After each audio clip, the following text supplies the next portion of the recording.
Good morning, everybody. Boy, is it a scorcher today. It's about 88 degrees, but it feels like it's in the 90s. So I haven't been able to do a ton of stuff outdoors. And I decided I'd work on my next Grow It, Eat It challenge.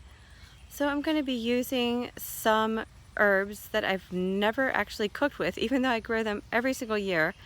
I'm going to harvest some oregano and then basil, which I do use quite frequently.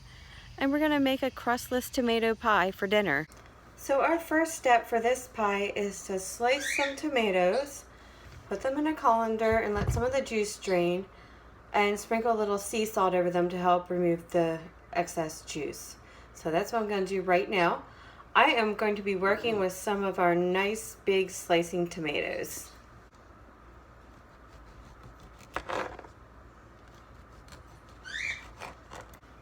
So this guy here is, as you can see, pretty big.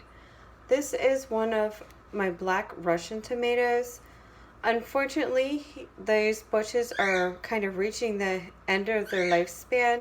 Black Russian tomatoes and other plants that have words like Russian or Siberian in their names often tend to suffer in our summer heat. So unfortunately, I don't know how many more of these big, beautiful tomatoes I'll be getting, but oh my goodness, the flavor of the Black Russian is just so good.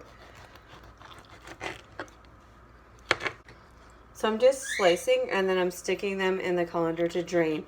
Now, if you have any spots where you've got like a big split or scarring or uneven ripeness, you'll want to not use those parts. I usually put that for compost or for chickens. So now while the tomatoes are rusting and having some of the juice drain out, just a quick saute with basil, oregano, and onion. On to our next step. Oh, that smells so good. I wish you could smell it. It smells really just fragrant and amazing. Alright, so slight change of plans. I'm actually going to be making an impossible pie instead. If you've never made one of them, they're really cool. You use Bisquick and eggs and milk, and somehow they miraculously turn into a crust at the bottom. It's really neat.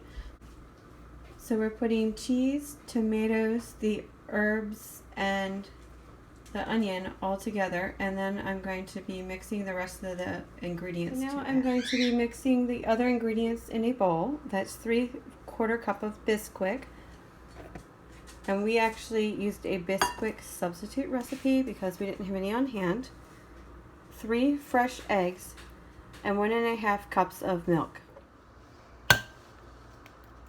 These are nice hard shells, I'll say that. Matilda has been doing a good job on eating calcium. So these cute little Banty eggs are from Matilda, who is my beautiful, beautiful black sulky. She is a really great little hen. She's so sweet. Alright, so now I am adding 1.5 cups of milk. Okay, so I split these into 2 plates because I have way too many tomatoes. You could tell when I started to layer everything together that there wasn't going to be room for the Bisquick mix. So we're all ready for the next step, which is just to simply pour that mixture of wet and dry ingredients over the top. And then I am going to set the oven to 400 degrees for 30 minutes.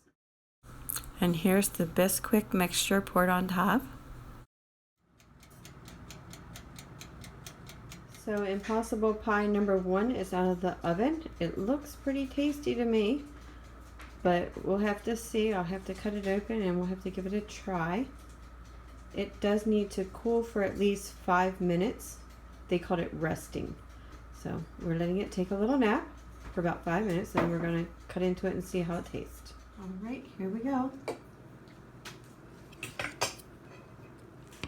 A slice of Impossible tomato pie. Oh wow, it is really flavorful.